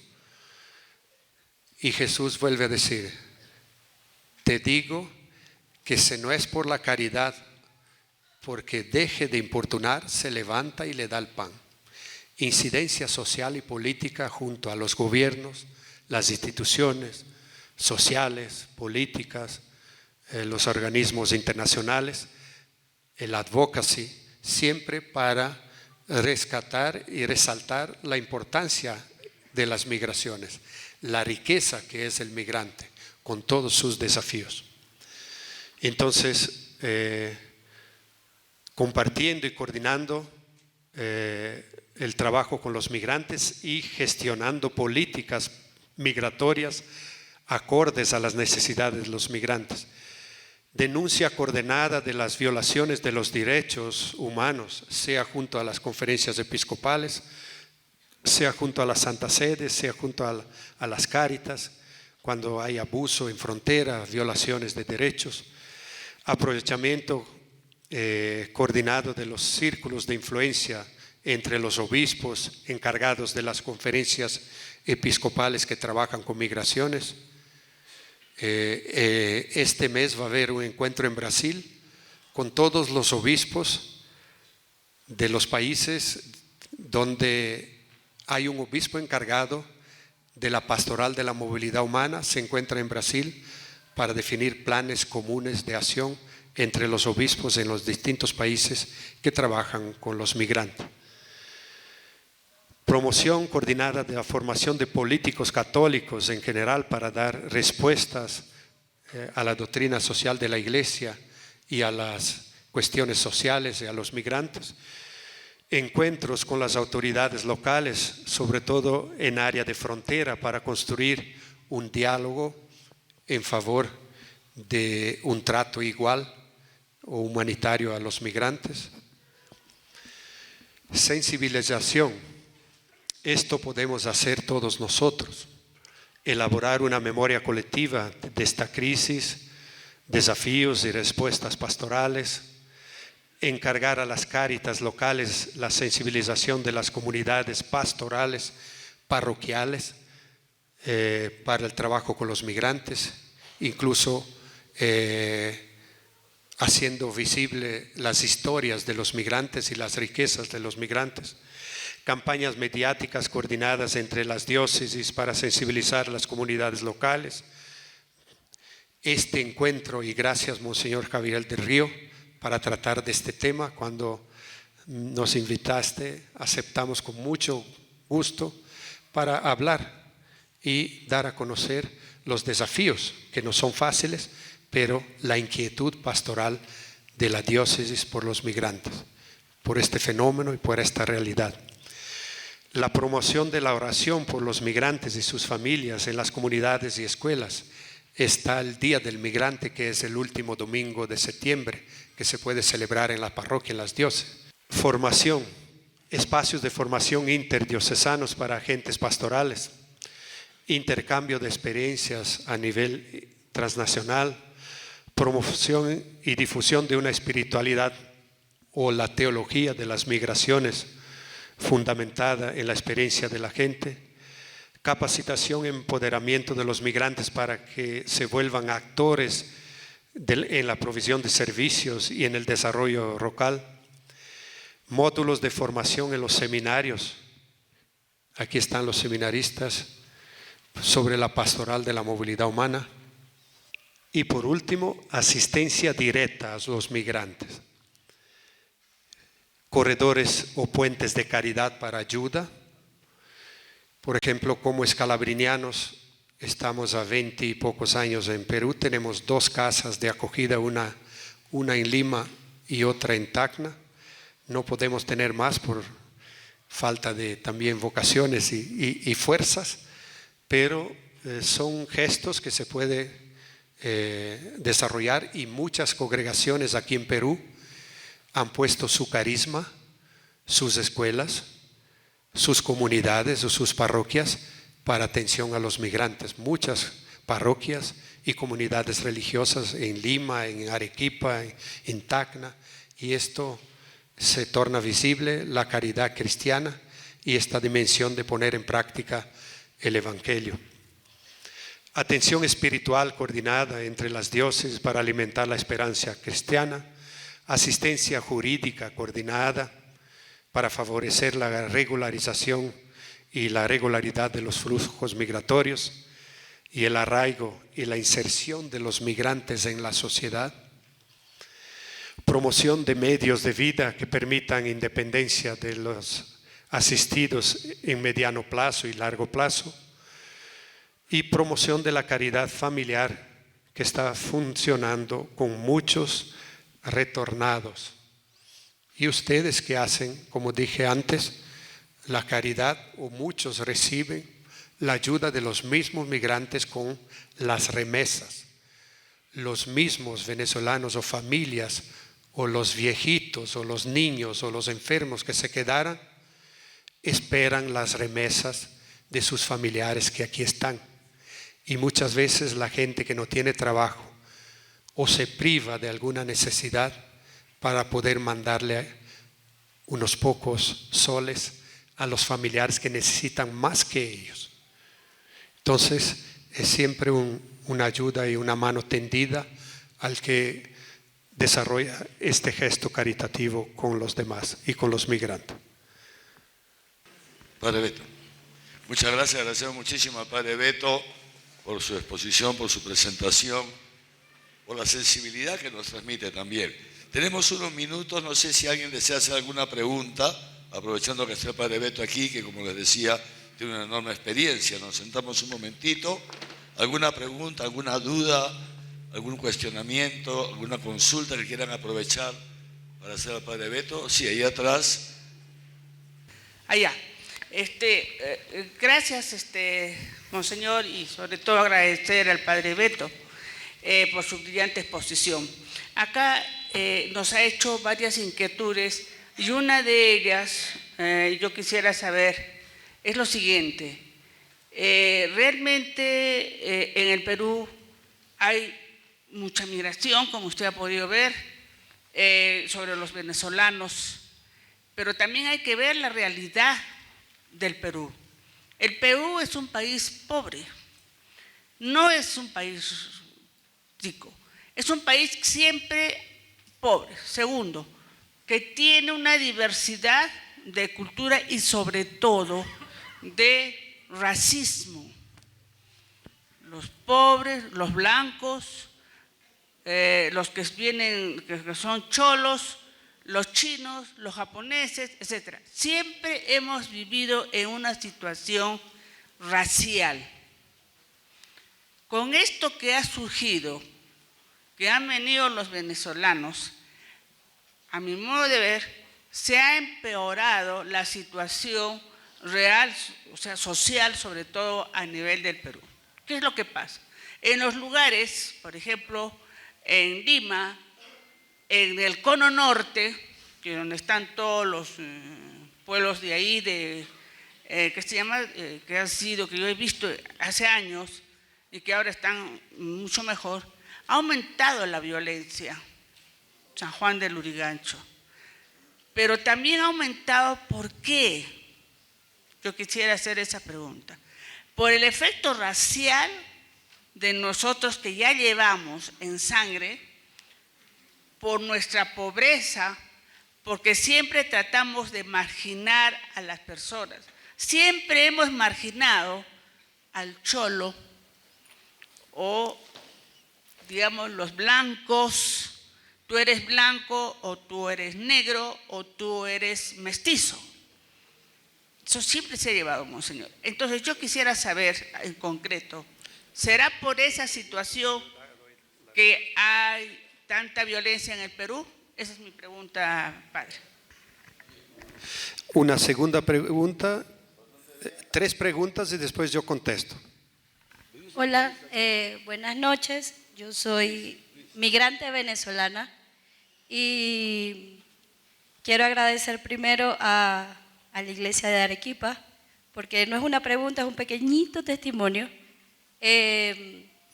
Yo llegué a Arequipa con mi esposo y mi hijo, y la pastoral de migrantes donde pertenezco me ha ayudado a insertarme socialmente. Acá en Arequipa me casé por la iglesia y somos venezolanos, mi esposo es médico, ejerce la medicina acá, yo soy visitador médico y mi hijo estudia primer grado. Y realmente agradezco a Dios estar en Perú, en Arequipa. Ser migrante no es nada fácil, es como dijo el padre, a pesar de que soy muy feliz acá, siempre tengo las ganas de volver a mi tierra, de volver a ver a mi padre que está en Venezuela, pero agradezco el trabajo, muchas gracias por todos esos venezolanos que ha atendido, que ha acompañado y que la iglesia le ha dado una palabra de aliento que la necesitamos. Así que muchas gracias.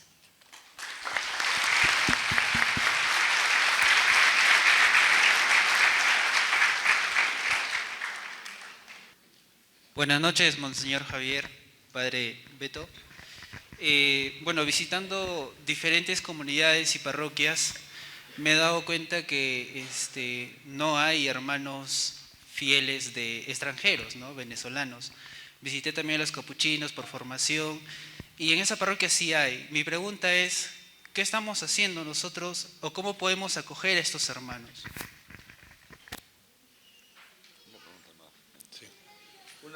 Una cuarta aquí.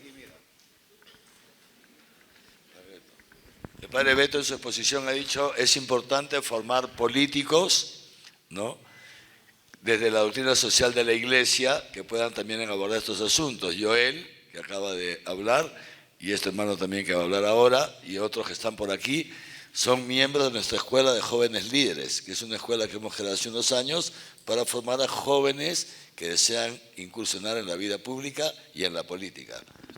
Sí, así que tiene el futuro gobernador regional de Arequipa, el alcalde provincial, congresistas. A ver, los alumnos de la Escuela de Jóvenes Líderes, pónganse de pie. De la Escuela de Jóvenes Líderes, ¿quiénes están? Han venido algunos, fíjense. A ver, de los distintos años de la Escuela de Jóvenes Líderes, sí, tenemos más o menos 80 o 100, ya como 30 exalumnos. Muy bien. Muy bien, entonces escuchamos, sí. Mi pregunta va más con respecto a cómo podemos hacer de repente nosotros, los católicos, aquellos que no queremos generar barreras, muros, sino que creo que al final nuestro mandamiento es el amor. ¿Cómo podemos hacer de que no se genere, no se genere tanto resentimiento con los migrantes, ¿no? Porque lejos de cualquier cosa, no siento de que todos sean malos, sino que de repente en su gran mayoría son buenos, solo que nos fijamos en lo malo, nos fijamos en los actos violentos. ¿Cómo podremos hacer como católicos a las personas, no solo en nuestro entorno de la iglesia, sino quizás con los demás hermanos, con las demás personas, de hacerles entender o de repente darles un punto y decirles de que no todos son malos y no de frente recriminarlos o discriminarlos? Gracias. Nuestra hermana decía, tenemos pobreza y tenemos desafíos de integración en el mismo Perú. Yo creo que el desafío de la integración en Perú no es un problema, es una riqueza. Entre costa, sierra y selva hay diferentes miradas y formas de vida. Hay una migración interna y una mirada distinta de la realidad, pero no es un problema. Tenemos que mirar siempre como una riqueza y un desafío. Por eso, siempre nos vamos a encontrar en la vida con alguien distinto. El que no piensa como yo, el que no piensa de la misma forma. Y por eso el desafío es dialogar y escucharse. Sea entre los peruanos que son distintos, sea entre el que es de la sierra, de la selva, de la costa, el que es cholo, el que es negro, el que es de descendencia indígena. Es una riqueza y nunca mirar como algo negativo o como una amenaza. La diferencia es una riqueza. Esto lo primero. Segundo, somos pobres. ¿Quién más acoge al otro o al pobre? ¿Es el rico o es el pobre?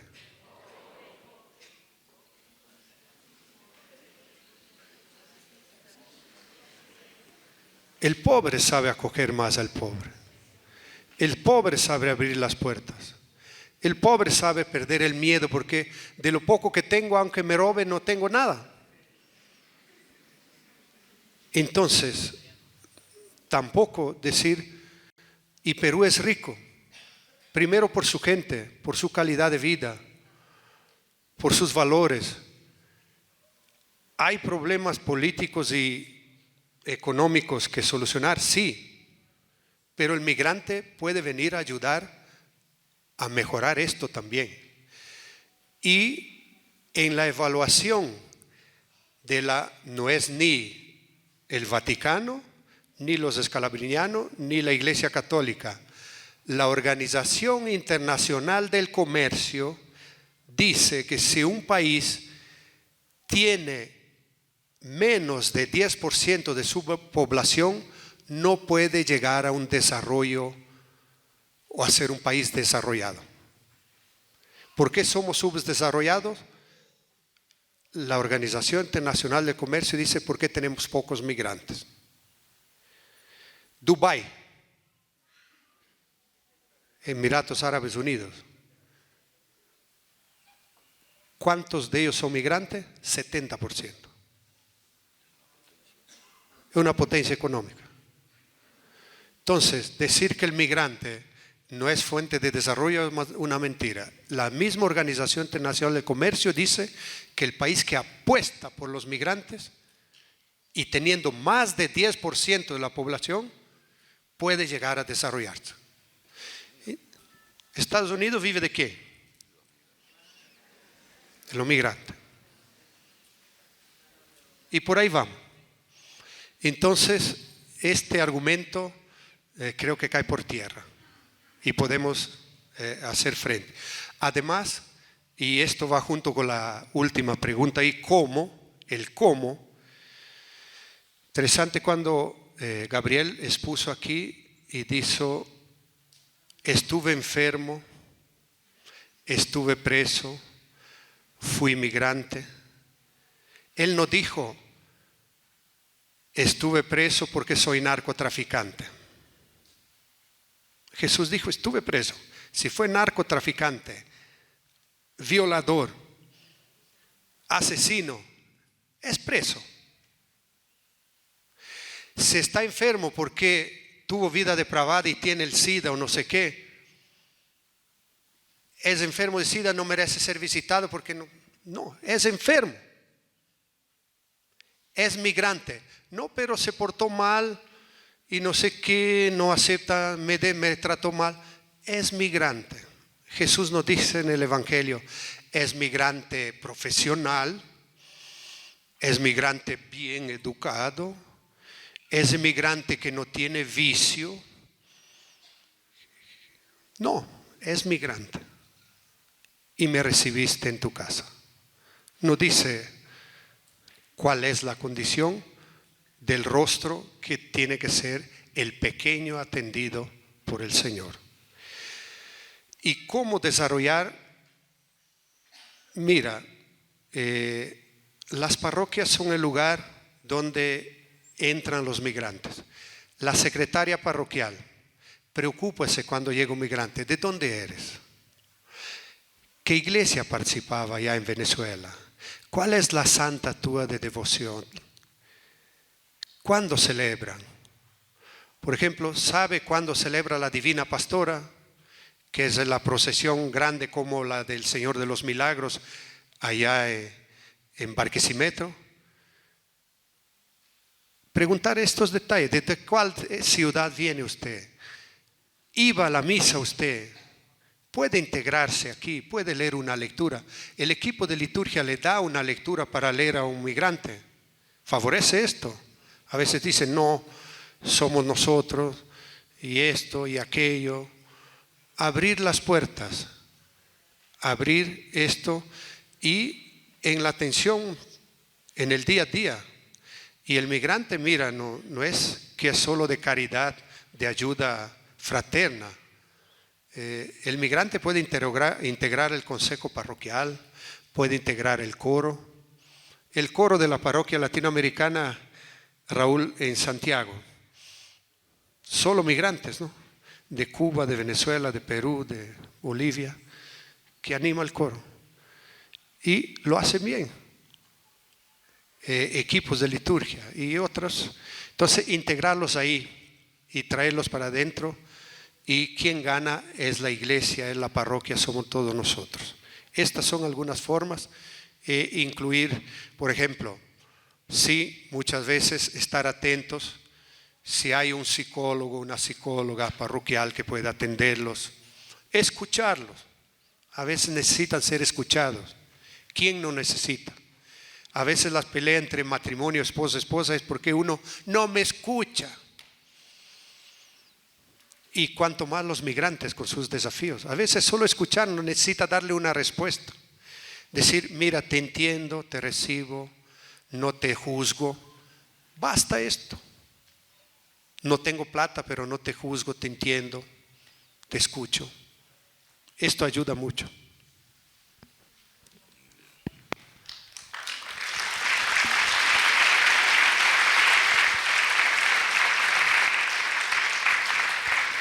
Agradecemos al padre Beto, tal vez hayan otras preguntas, pues no quiero hacer que pierda su ómnibus. Yo también tenía alguna pregunta para hacer al padre Beto. 2 preguntas, ¿no? La primera, aquí en Arequipa ciertamente se va haciendo, digamos, algo por los migrantes, ¿no? Se va haciendo en las parroquias mismas, se les acoge, ¿no? En general, ¿no? Para que se procure integrar la comunidad parroquial, etcétera, etcétera. Pero todavía no tenemos una pastoral organizada a favor de los migrantes de conjunto. O sea, Cáritas, los hermanos de Cáritas Arequipa están por aquí. Cáritas tenemos algunos programas, que seguramente tú ya conocerás también, porque se desarrollan junto con Cáritas del Perú, Cáritas Arequipa, ¿no? Con ayudas de fuera, ¿no? Entonces, tenemos algunos programas a favor de los hermanos venezolanos o en general migrantes. Luego en la Universidad Católica San Pablo también hay algo interesante para los migrantes, ¿no, Javier? ¿No? Aquí sabe Juan Sebastián. El padre Juan Sebastián está, ¿no? El padre Juan Sebastián nos podría explicar mejor. Luego, naturalmente, está ACNUR, que no es una cuestión pastoral, pero también una ayuda. La compañía, la Iglesia de la Compañía de Jesús también hace algo. Y nosotros aquí comenzamos antes de la pandemia a tratar de organizar, y justamente este padre Juan Sebastián, te puedes poner de pie, el padre Juan Sebastián, que es párroco de la parroquia Santa Rosa de Lima, Guardia Civil, ¿no?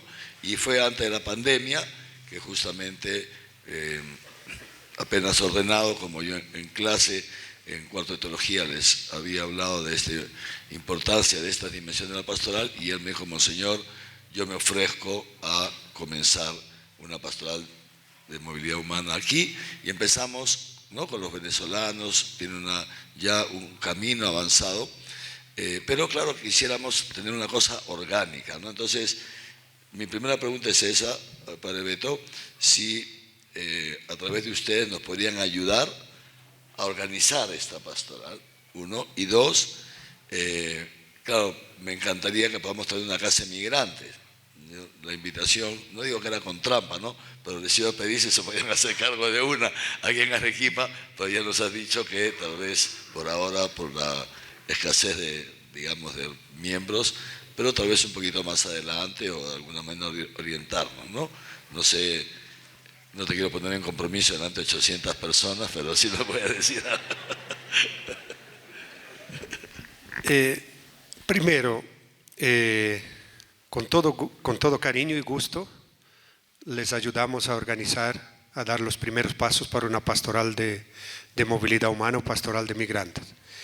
Y los pasos son muy sencillos. Primero, identificar una parroquia donde pueden reunirse los migrantes. Y un sacerdote o una religiosa y los mismos agentes pastorales venezolanos que ayuden a organizar y reunirse. Y esta parroquia puede ser sede donde tenga la imagen de la Divina Pastora, de la Virgen de Chiquinquirá, de la Virgen de Coromoto, del Beato José Gregorio, ¿no? Entonces, donde hay algunas devociones, celebrar estas celebraciones específicas de Coromoto, Divina Pastora, la Chiquinquirá, Beato José Gregorio, la Virgen del Valle, y por ahí va.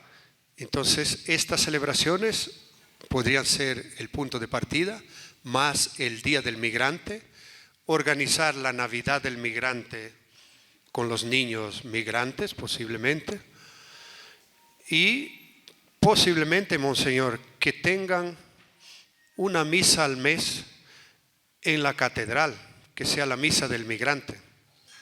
una vez al mes, o el primer domingo o el último domingo, la misa al migrante, que busquen gente del coro que cante, que toquen de Venezuela y que animen la misa del migrante el primer domingo de cada mes a las 12 del mediodía o a las 5 de la tarde o a las 6 de la tarde. Esto ayuda mucho. Entonces los primeros pasos andan por ahí. La ciudad de Arequipa se presta para la centralidad y esta disponibilidad creo que va a dar buenos resultados, Monseñor, y que se reúnan y los mismos migrantes darán los pasos y coordinarán esta pastoral, eligiendo un equipo de coordinación y que den los pasos. La parte social y la casa de acogida es mucho más desafiadora, porque no es sencillo entregar una casa. Es lo mismo decir, mira, tengo 5 hijos, ahí está la casa de ustedes y el papá y la mamá nunca están. ¿Qué hacen los hijos? Lo que le da la gana nomás. Y entonces hay que tener una coordinación, un director de la casa, puede ser una religiosa, un religioso, un sacerdote, un diácono o un agente pastoral, y dar los primeros pasos, definir quién recibe. Primero, también en nuestra casa no recibimos gente con problema de salud terminal porque no tenemos recursos. No se recibe gente a veces con dificultades físicas de locomoción porque no hay espacio, no hay cómo. Entonces hay que definir normas, pero en esto podemos ayudarle sin ningún problema. Pero cuando hay esta disponibilidad del pastor y de la iglesia que se abre a este desafío, y si ya hay una parroquia y un sacerdote, un lugar visible de convocatoria, la pastoral camina sola. Muy bien, muchísimas gracias. El padre Juan Sebastián ya ha tomado nota de todo, ¿eh? Yo estaba muy bien, estupendo, sí. Llevar una casa es bastante complicado. Nosotros tenemos aquí una casa hace muchos años ya que se llama Obra Social La Posada, que es casa de acogida para varones en situación de abandono, ¿no? Que es de la arquidiócesis, pero el director es un hermano justamente de los hijos de San Camilo, ¿no? Entonces, tiene su... Pero sí, él está dedicado y con un equipo. Muy bien, estupendo. Antes de terminar, quisiera 2 cosas muy breves. Si pueden tomar nota, ¿sí? Son 4 palabras. ¿Sí pueden tomar nota? Nada más son 4 palabras. 1, 2, 3, 4. ¿Ya? 4. Primero, acoger. ¿Sí? Segundo, proteger. Tercero, acompañar. Cuarto, integrar. Acoger, proteger, acompañar e integrar. Son los pasos que estamos llamados a dar a favor de los migrantes, como el Papa Francisco nos lo ha repetido, nos lo ha dicho ya muchas veces. Muy interesante, si alguien quiere conocer más sobre, digamos, el aspecto pastoral, la visión teológica, visión pastoral, es muy fácil, entran en Google, uno de estos buscadores, y pongan mensajes del Papa para la Jornada Mundial del Migrante. Y ahí van a ver los mensajes de Francisco, de Benedicto, de Juan Pablo II, la Jornada Mundial del Migrante de hace años. Y el Papa Francisco habla mucho de esto, que es muy bonito, el Papa Francisco es muy didáctico, ¿no? Acoger, proteger, acompañar e integrar, ¿no? Muy bien. Ahora, lo último. ¿Les ha gustado el encuentro de hoy día? Estupendo, ¿ven? Porque ya vamos aterrizando todo. Ahora quiero pedirles una cosa. Vamos meditando hoy día. Mañana vamos a la pastoral de la salud, la pastoral del duelo, que también es un programa súper interesante que el padre Mateo ya está llevando hace un tiempo, etcétera. Luego ya lo que ven en el programa. Entonces yo quisiera pedirles que vayan meditando, porque el último día vamos a repartirles con Sor Caterine, vamos a repartirles una fichita, ¿no es cierto? Y decir, va a ponernos su nombre, sus datos, ¿no? Es decir, estoy disponible para colaborar, ¿no? Ya se entiende luego según la posibilidad de tiempo, eso no se preocupen, ¿no? Pero estaría disponible para participar, para ayudar en, y vamos a poner ahí, pastoral de movilidad humana, pastoral de la salud, pastoral del duelo, ¿me entienden, no?